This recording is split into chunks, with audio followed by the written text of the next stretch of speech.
thank you for the partnership. We'll just wait a minute more for everybody to join. Sure. Mayor, I'm very impressed by your background. Thank you. I can't claim any credit for the photo. Yep. Team San Jose? Oh, good. Team San Jose did it.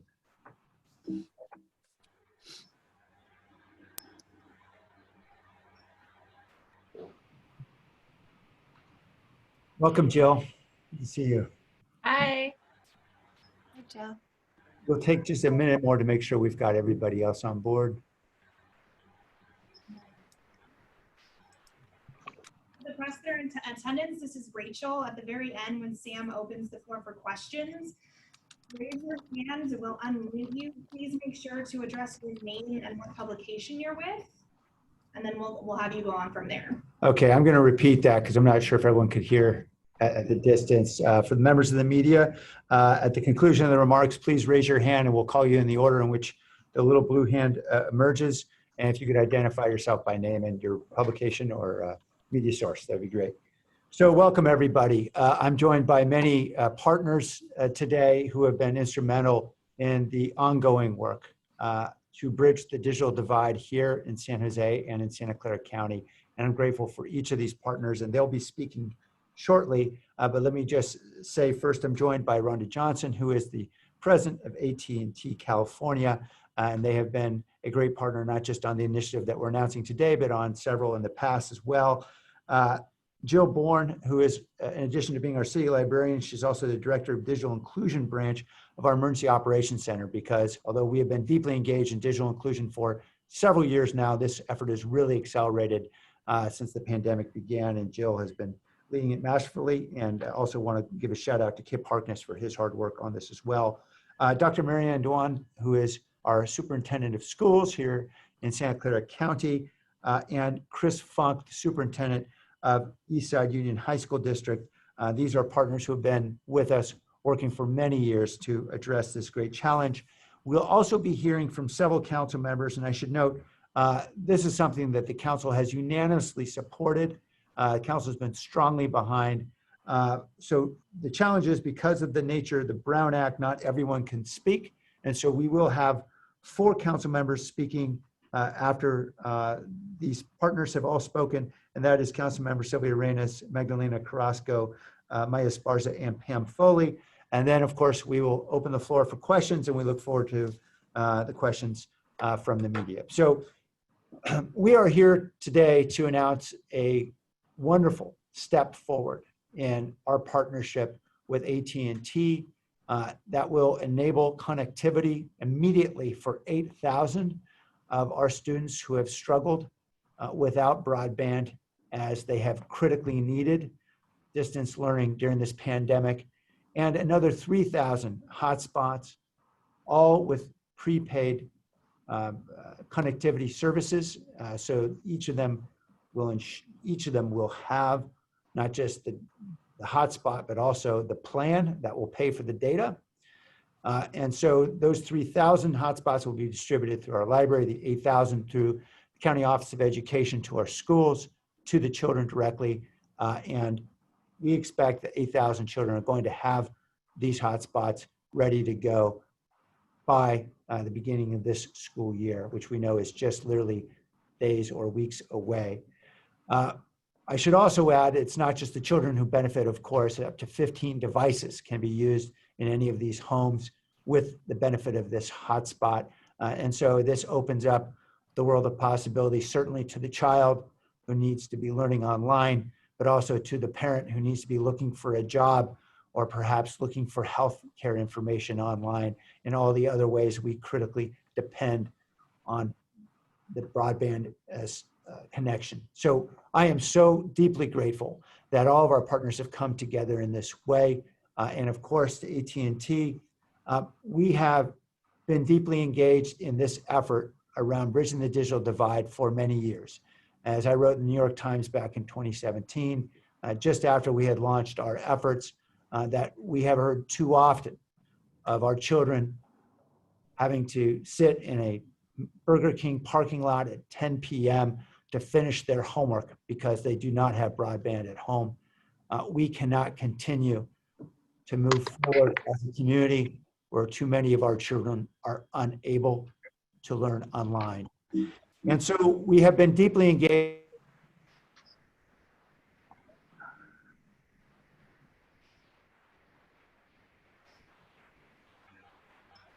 Okay, I'm unmuted. Hopefully folks can hear me again. So we've been deeply engaged as a city on many fronts. I was serving on the FCC Broadband Advisory Commission back in Washington, D.C. to try to see if we could try to get some support from the federal government, as we've been lobbying in Congress as well, the state legislature. And what we've learned for the most part is all those efforts really haven't been terribly fruitful. What really is much more fruitful are partnerships here at home. And so that's why I'm grateful for the folks who have come together today. What we have seen through these partnerships already are extraordinary efforts. For example, Eastside Union High School District that years ago under Chris's leadership moved forward with an e-bond that has enabled us in partnership with them to help 6,000 families get connected around James Lick High, now Overfelt High. By the beginning of this school year, we'll also have thousands of families able to connect online because of this partnership, really primarily with Eastside funds, but we're also coming in with support as well. And of course, we've been deeply engaged with several of the ISPs, including AT&T, in creating a digital inclusion fund, which we are using in partnership with various community organizations, 23 community organizations, to help ensure we get devices, connectivity, and skills in the hands of so many families that critically need them in this internet age. And of course, AT&T has been a partner in other ways as well, particularly helping us with first responders and emergency communications with a FirstNet connectivity plan that has been critical for us as we ramp up our emergency capabilities, particularly as we've seen so many of these urgent situations arising between floods, power safety shutoffs, and pandemics now. We're grateful for AT&T's continued partnership. This partnership, as I mentioned, calls for the issuance of 11,000 hotspots into hands that critically need them, to families whose homes will happily receive them, and of course, plans that will pay for them as well. And so I first wanted to introduce the president of AT&T California, Rhonda Johnson. Thank you, Rhonda, for your team's continued partnership and collaboration and for your leadership. Thank you, and good afternoon. You know, Mayor Liccardo, I just want to start out by thanking you for your leadership during these challenging times, for working so hard to keep, San Jose residents and communities connected, and particularly for your focus on schools and those kids. It's a critical time for all of us, and it's really made us aware how important broadband connectivity is. I also want to thank you, as you mentioned, for the continued support and partnership that we've had and the many investments that we've had in the community there around public safety, digital inclusion, smart cities, Internet of Things. All of those have happened over the course of the last few years, and I have a great team to work with. You and your staff are amazing. I want to also thank today's Santa Clara County Office of Education and Library for safely providing those mobile hotspots to the San Jose students. Certainly during this time when families are staying at home, are forced to stay at home and schools are closed, it really has made us focus how important it is to stay connected and to have that broadband for kids to connect to their schools. We understand too that distance learning is challenging for some families who are concerned about how their kids are going to stay connected to their teachers at this time as we learn to and begin this new school year. So across California, we are AT&T working on public-private partnerships to help connect families, to help connect kids and get access to what they need online. And I am so extremely proud of this collaborative effort that we've had with you and your staff to really build a public-private partnership with the City of San Jose, and excited to announce that we are delivering those 11,000 mobile hotspots to San Jose students in need. It's especially critical at this time, as you said, we're just about to start the new year. Each of these mobile hotspots will include an unlimited plan for data for 12 months to keep distance learning more accessible to the students. Today's announcement is part of AT&T's commitment to build a digital inclusive tomorrow by working with city leaders and community leaders and organizations that can help us all close this digital divide. Due to the COVID-19 crisis, this pandemic, California communities have had to face so many challenges. And AT&T has been there trying to respond with our communities to help out. And in the areas of education, some of these efforts include partnering with Governor Newsom and the First Partner to provide $550,000 of information and dollars for devices and distance learning programs. Also donating $1 million to the Khan Academy to support their distance learning programs. Donating another $1 million to help teachers focus on organizations that can help provide training to them in this virtual setting. We've also expanded our eligibility to our low-cost broadband program, Access from AT&T. Access from AT&T provides home internet access to qualifying low-income households for $10 a month. We're so proud of the successful partnership that we have with the City of San Jose, the innovative ways we've worked together to bring mobile experiences to residents, and ensuring that the students across all communities will have connectivity. We're committed to continue this work, to work collaboratively with you and your team and others across the state to make sure that we try and address the digital issues and the inclusion, to make sure that we're putting an emphasis on all communities. This collaboration, this announcement today, Mayor, is really helping our kids, and we are so appreciative to be part of it and to be participating in this virtual event today. Really, thank you for having us here.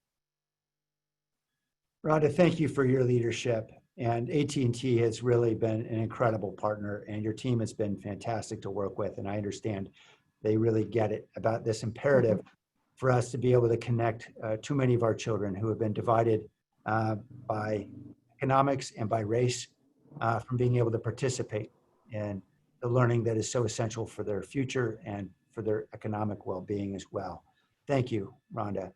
And I now have the pleasure of introducing Jill Bourne, who has been an incredible dynamic leader of not just our library, but of much more, our library department, I should say, because our library department has really embraced a new role in recent years in taking on digital inclusion in a very aggressive way.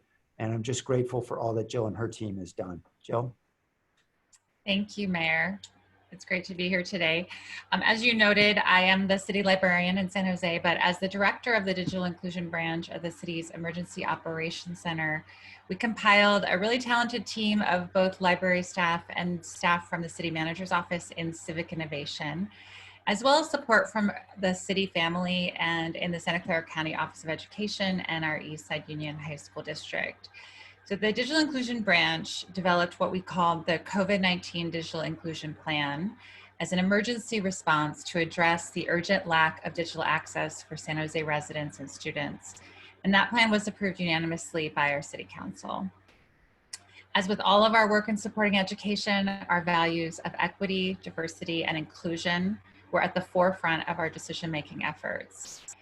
This plan targets the geographic areas that are most densely populated with students in grades kindergarten through 12, lower income households, and those who lack digital access. But it also offers flexibility to provide services to residents in need throughout the city by providing connectivity tools, devices, and Wi-Fi at no cost.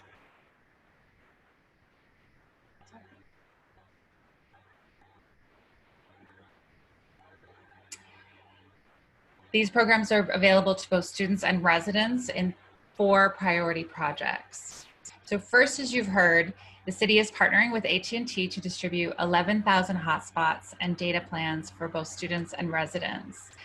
We're distributing a very high quality Unite Express 2 hotspot device that includes unlimited 4G LTE data plans.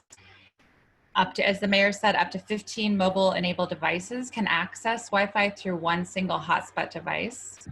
And all students attending school districts in San Jose are eligible. Students will be allowed to keep the device for the school year. And they'll also receive user guide and other materials that are translated into Spanish, Vietnamese, Mandarin, and Tagalog.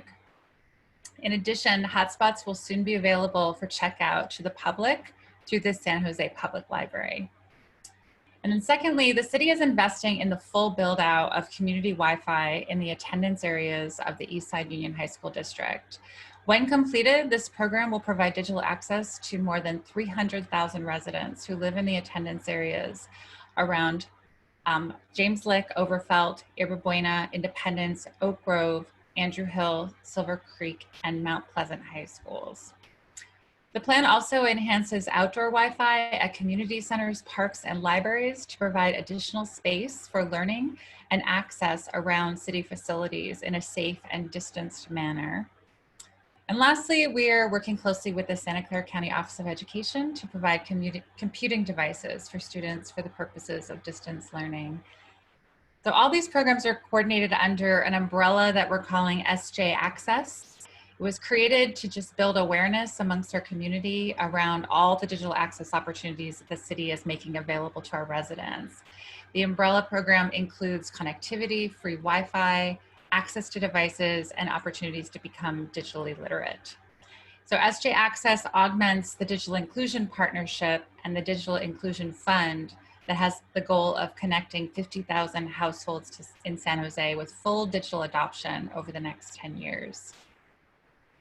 But none of this happens without strong and committed partners and truly forward-thinking leadership. So we're extremely fortunate to have an outstanding partner in Dr. Dewan, the superintendent of the Santa Clara County Office of Education. Without her guidance and her willingness to coordinate and her flexibility, there is very little chance that the city would be able to work effectively with our 19 school districts. So it is my great pleasure to introduce Dr. Mary Ann Dewan. Thank you so much, Jill, for the introduction and for the partnership. Thank you, Mayor Liccardo, and to all the council members for your incredible support and visionary investment in digital inclusion. I am Dr. Mary Ann Dewan, County Superintendent of Schools, and I'm really happy to be here for this extremely important occasion that will bring such hope and promise to so many. Our teachers, students, families, and community have weathered so much within the past months as a result of necessary restrictions that limited physical contact due to the pandemic. We understand the important balance of health and safety of students, staff, and community. And while in-person instruction is preferred, we will continue to adhere to the guidelines provided to those that live and work in Santa Clara County by the Department of Public Health. We know this also means many families who have relied on Wi-Fi and access to digital resources provided by our schools might have begun the school year without these important tools. As we move into the fall and begin the new school year with distance learning as a requirement, we are challenged with new ways to provide students with the best learning. And we can do that by first keeping the health and safety of students top of mind, while working towards the important goal of equity and equitable access. This school year, access to the internet will be essential for participation in education. New requirements will ensure that daily live interaction occurs between students, teachers, and their peers. And like water and power, internet access by way of Wi-Fi is an essential utility.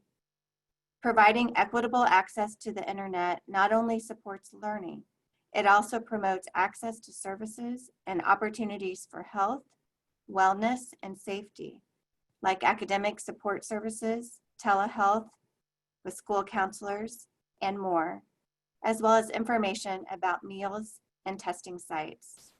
We are very happy to announce the 8,000 hotspot devices which will be available for students and the free access to 3,000 hotspot devices provided by the City of San Jose libraries available for residents to check out with their library card. We will work closely with San Jose School District partners and the leaders of our districts, our superintendents, to identify students who need access to broadband connectivity as well as access to other devices such as laptops or computers. Together, we will support students and families in need with resources that can provide meaningful educational experiences, help us address the learning loss, and provide supports outside the classroom that will ensure academic success. It is only through partnership that work of this nature can be done. Thank you again to our partners, the City of San Jose, to AT&T, and the City of San Jose Libraries for your valuable support and contribution to our students and families in San Jose. I would now like to introduce another incredible partner, Chris Funk, Superintendent of the Eastside Union High School District. Chris. Thank you, Dr. Dewan, and thank you for this opportunity to address the media. And I want to first thank the voters of the Eastside Union High School District community, because back in 2014, they voted for an EdTech bond that allowed us to have an ongoing revenue stream of $116 million over the course of 28 years. And this is significant because for the past 20 years, the state of California has not provided any funding to public education to support technology. And with those funds, we've been able to partner with the City of San Jose to be one of the first school districts, city-funded municipal, to develop a Wi-Fi infrastructure that brings free broadband access to not only thousands of our district families, as the mayor mentioned, around James 6,000 of our students and family community members have access to this wireless project. And when all said and done, as was mentioned, over 300,000 community members on the east side will have access to Wi-Fi. This partnership is something that we can expand throughout the rest of the city, through the county of Santa Clara, and really become the model for the state and the state of California and across the nation. Embedding technology in the curriculum, the teaching and learning, has been something that we've been working on for years. But as we know, that COVID-19 has made that a necessity for all. And we in the East Side, along with the other 19 school districts in the city of San Jose, are committed to providing the very best possible online distance learning education for all of our students, with the hope of bringing them back to our school inside as soon as possible, as soon as it's safe to do that. But I want to thank the City Council for their support of this project, their funding for this project, the staff that's been behind this. I also want to give a huge shout out to my Chief Technology Director, Randy Phelps, for coming up with this idea years ago. And it's through this collaboration that we can close the digital divide here in San Jose and Santa Clara County. So thank you all for all your efforts. Very much appreciated.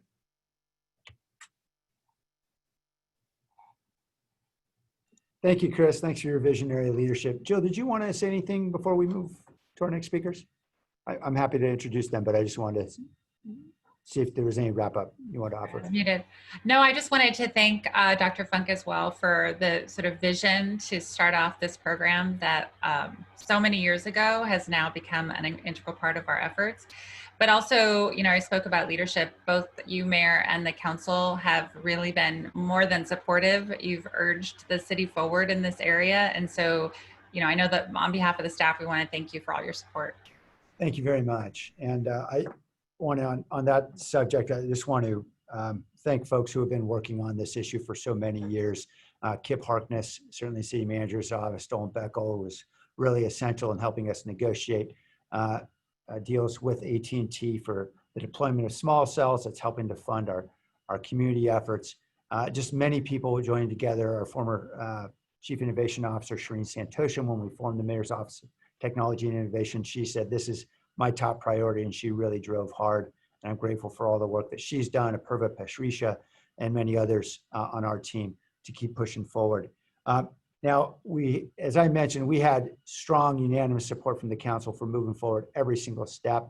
And I want to thank my colleagues for them. This issue was imperative as an issue of equity to overcome the barriers that poverty has created in our city.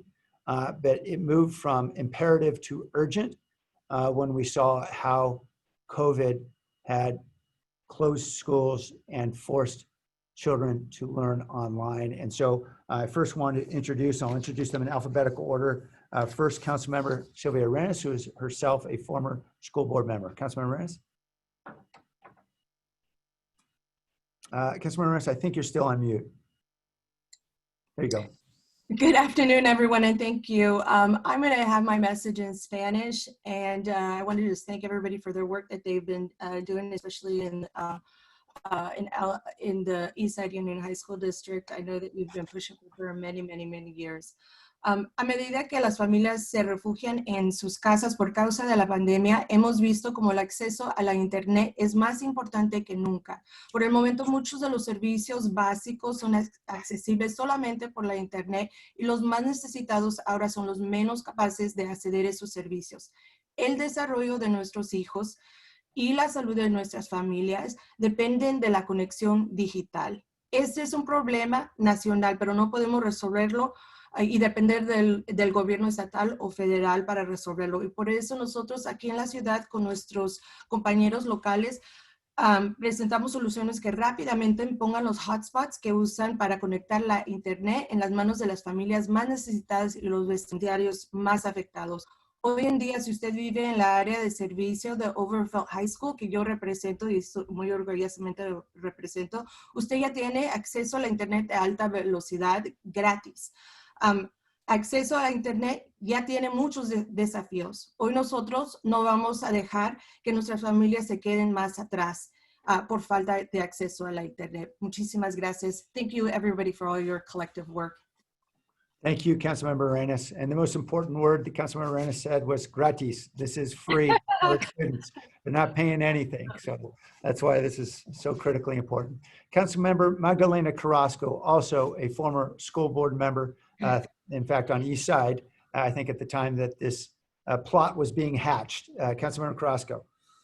Thank you so much, Mayor, and so good to see everybody as school begins for thousands of students next week in East San Jose and throughout our city. This partnership is critical for so many families that lack access to the necessary tools to complete distance learning. We've seen that COVID-19 has been particularly cruel to families who live in underinvested districts, such as the one that I represent, along with the council members that are currently online, Councilmember Arenas, who just spoke, and of course, Councilmember Maya Esparza. I represent 3 of the 5 zip codes that have been hardest hit, but it has been especially devastating for our students who were already facing the digital divide and an educational gap that leaves children with lifelong disadvantages. Access to internet and a device is a social justice issue that becomes as critical as offering our communities, has become critical in offering our communities future opportunities that can transform lives and that can transform the lives of their families. I want to thank, of course, my superintendent whom I served with, Chris Funk, for his vision. It was such an honor to serve with him, especially when we were pushing this bond. And of course, the voters who had such faith in our students and our families, they voted to tax themselves. They believed in our kids that much. So I want to make sure that we thank our voters who said yes, absolutely, yes, yes, yes. And I want to thank AT&T, of course, and I want to thank our city staff who continue to press forward to deliver the tools needed for our families to be successful, especially during these times. Thank you so much. Thank you, Council Member. And finally, also a former school board member of San Jose Unified, and now council member here in San Jose as Councilmember Pam Foley, also a strong advocate of this effort.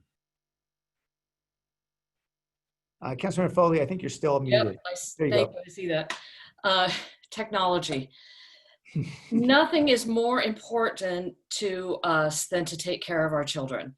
Nothing is more important than to make sure that all of our children have access to the education tools they need to be successful.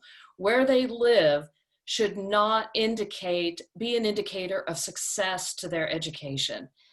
Next week, so many of our students are going back to school, and while they would love to be running around and playing with their friends and making new friends, that's not going to happen. We're going to have distance learning again, and that's going to continue until we're out of this pandemic. But that means the importance of having the correct tools that our students can be successful and our staffs can be successful is imperative to the success of our children.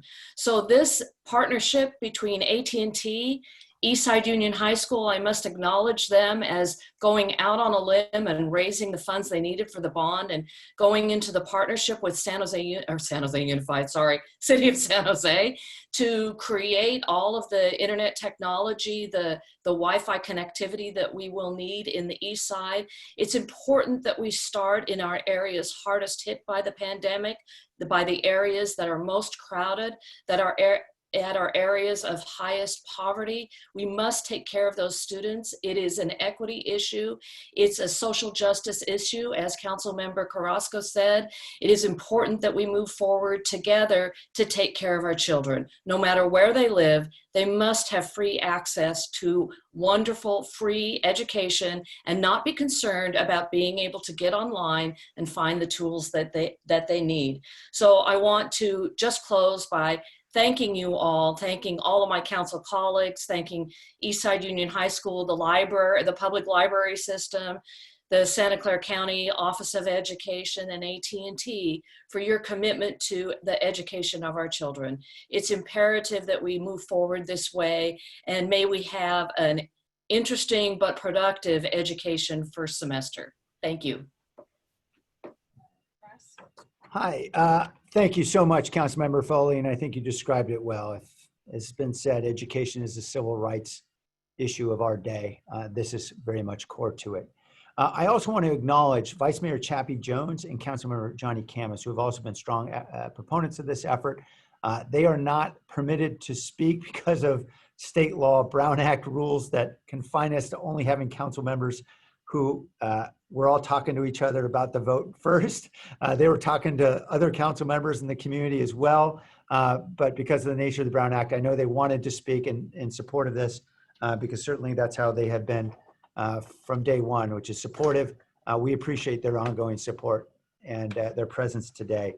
I wanted to say just a few more words in Spanish just to for a couple of our Spanish language outlets, and I'm sure Councilmember Reyes or Councilmember Carrasco will correct me when I get this all wrong. But just to ensure that they have some additional facts about what's happening. And of course, me llamo Sam Liccardo, soy el alcalde aquí en San Jose. Agradezco a AT&T por su colaboración y recalcó la importancia de las colaboraciones público-privadas para cerrar la brecha digital. Estamos proporcionando 11,000 hotspots o puntos de acceso a Internet con planes de datos 4G o LTE ilimitados a estudiantes y residentes desconectados y con poca conexión por medio del producto AT&T United Express 2 Hotspot. Debido a COVID, es una prioridad lograr que todos nuestros estudiantes se conecten rápidamente a Internet y vamos a conectar todos los estudiantes en este mes por el inicio de escuela en este año. So thank you everyone for joining us. I'm now going to go to members of the media who have questions. And Rachel, are you able to see or should I be calling them on? We will lower their hand for them. They just need to make sure that they say their publication and their name. Okay, all right. Mayor, I apologize to interrupt Yes. the conference. Yes, I just forgot one point that I wanted to make. Sure, go ahead, Councilmember. But I had a meeting last week with our sexual assault and domestic violence service providers here in the city of San Jose, and they've expressed the increase and they've recognized the lethality of the violence against women and children. And how important it has been to have access to the internet. And so I just want to remind everyone that this is not only just for school purposes and to go to work or to go to the doctors, but this is really to keep people alive and women in our city that are facing more severe forms of violence because of the stress of the pandemics. And so I want to thank Rhonda Johnson and everybody else, and you, Mayor, for leading this effort and providing the access for our families. That's what it really means. It means access line to hope and to life. So thank you. Thank you, Councilmember Reyes, for adding that very important perspective. Maureen Keller, welcome. Thank you, Mayor. Thank you, everyone. Maureen Naylor with KTVU Channel 2 News. And my first question is for Dr. Dewan. What difference will this make to have this additional 8 to 11,000? And can you speak to also how great is the need still despite this donation, this addition? And then secondly, if anyone can clarify who the recipients will be, the first recipients, and are these students that and families that don't have internet already, or if you could just clarify. Thank you. Thank you so much for your question. So this will be, will provide a significant investment and really get us on the path to closing the gap for internet connectivity. However, the need is still great. We still have a significant need for devices. We are also aware that there are families who are not connected that we do not know about yet. But this investment of 8,000 devices will make a significant dent in the access for our most vulnerable children and families in the city of San Jose. And just a quick follow-up, do you have any number of what the need still is? Do you have any numbers overall of the county of what the need has been and where you're at in closing that gap? We do. We had about a need for about 15,000 hotspot devices countywide. And we had a need for coming into this school year of over 50,000 computing devices countywide. And if I could just add, and correct me if I'm wrong on this, either Jill or Dr. Yuan, but as we just looked citywide within the county, when we surveyed school districts, and I think we received input from 14 of our school districts, the estimate was a need for approximately a little more than 11,000 hotspots here in the city of San Jose. So at least theoretically, for the students we have identified through those 14 school districts, this partnership with AT&T, we believe should squarely address those students we've identified needing connectivity. Is that fair? Yes. Yes, it's an incredible investment in helping us meet the needs of the students that we've identified. I think when we went to council, the number that had been identified was about 7,900 for the city of San Jose. But as Dr. Dewan said, there's still some unknowns, and we wanted to make sure that we had enough to fill that the gap, as we know more households are unconnected, and until some of these other projects that will take more time, like our Access East Side build out, can be fully effectuated. Thanks, Jill. And I'm sorry, just one moment, Rachel. Yeah, a question from Chris Nguyen. He's having Zoom trouble from ABC7. You want to come a little closer? Yeah. Yeah. So Rachel's going to read a question from Chris Nguyen, who's having a hard time with connecting here. So he's ABC7. He says, how can people check these hotspots out from the libraries during the pandemic? And how soon will these devices, the 8,000 and 3,000, be available? Jill? So we are currently working with both the county office and the districts to distribute the first set of devices, or hotspot devices, I should say, to the districts. I believe we already have about 2,500 packed and cataloged and ready to go. And so we're going to start distributing as soon as this Friday.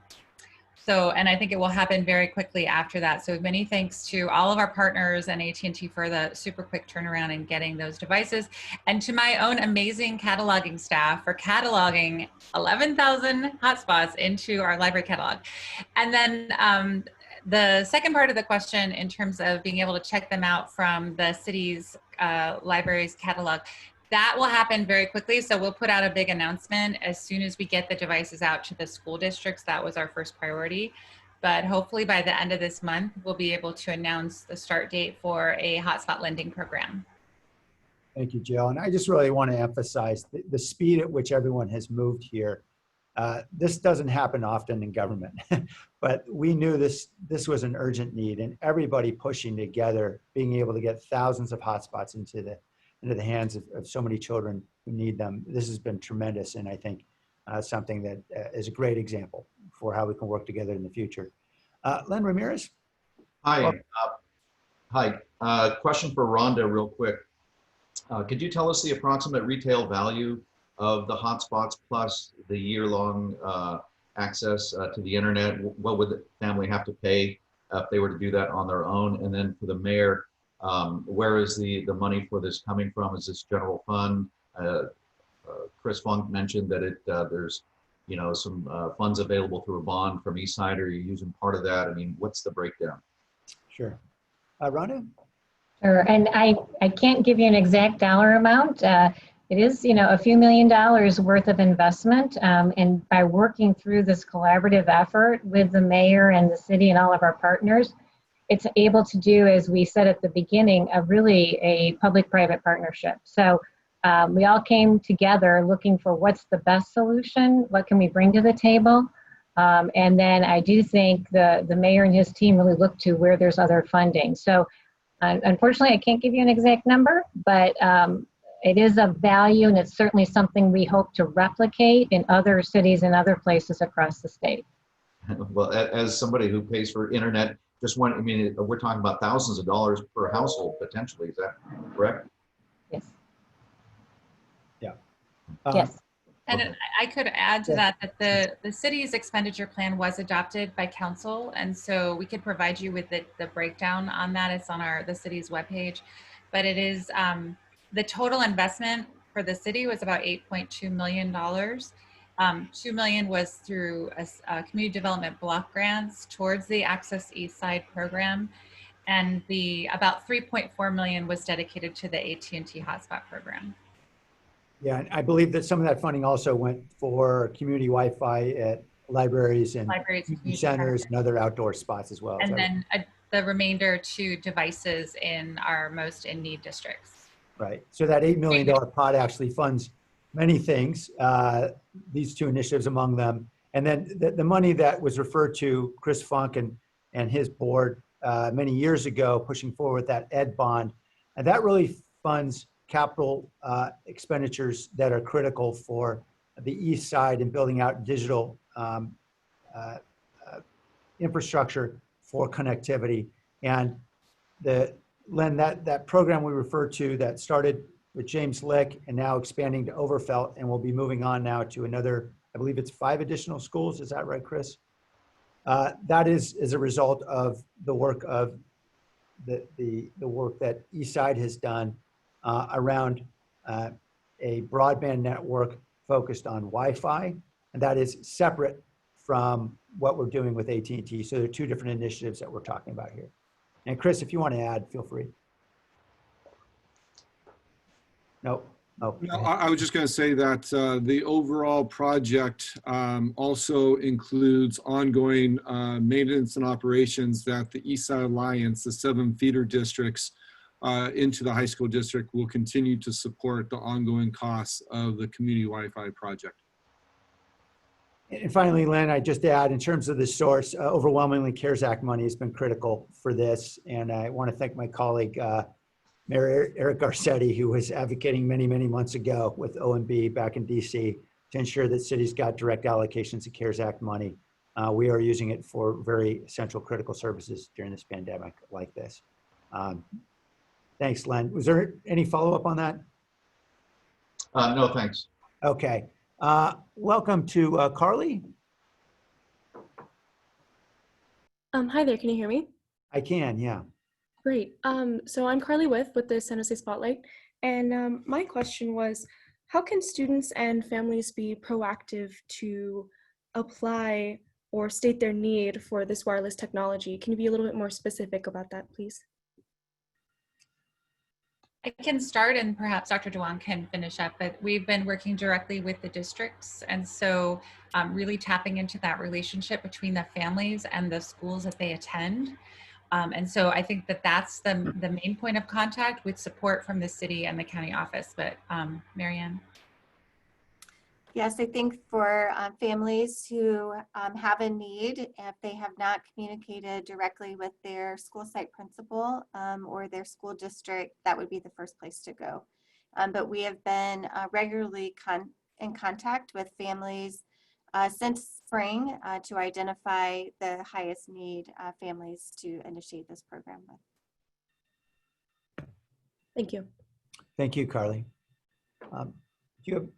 No. Okay, it looks like we've exhausted all the questions. So I want to thank all the members of the media for joining us today. And again, big thanks to all of our partners and AT&T for all that you've done and all we are going to be doing in the weeks ahead. This is such critical work for the future of our children and for the future of our city. Thank you all.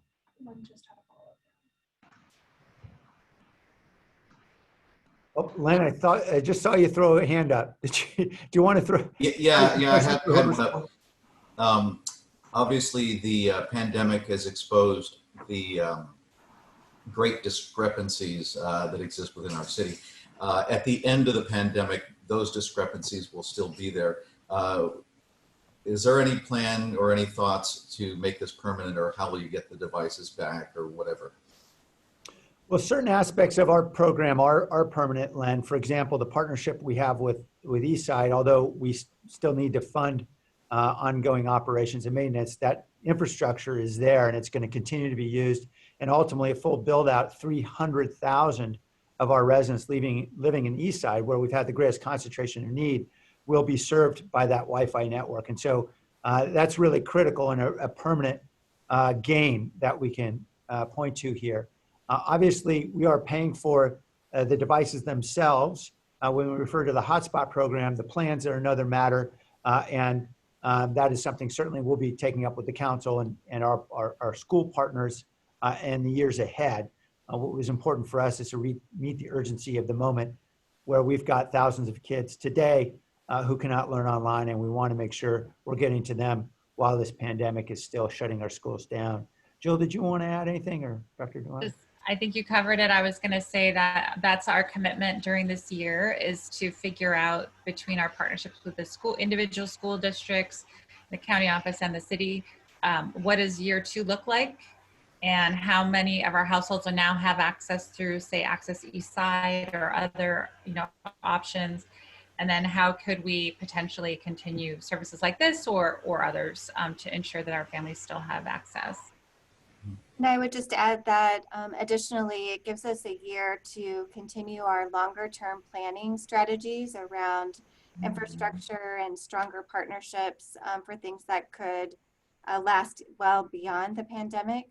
But this is such a critical, urgent time that this year-long investment is going to ensure our students don't suffer from learning loss, aren't disconnected from key services, while we all continue our shared leadership around longer term investments and more strategy.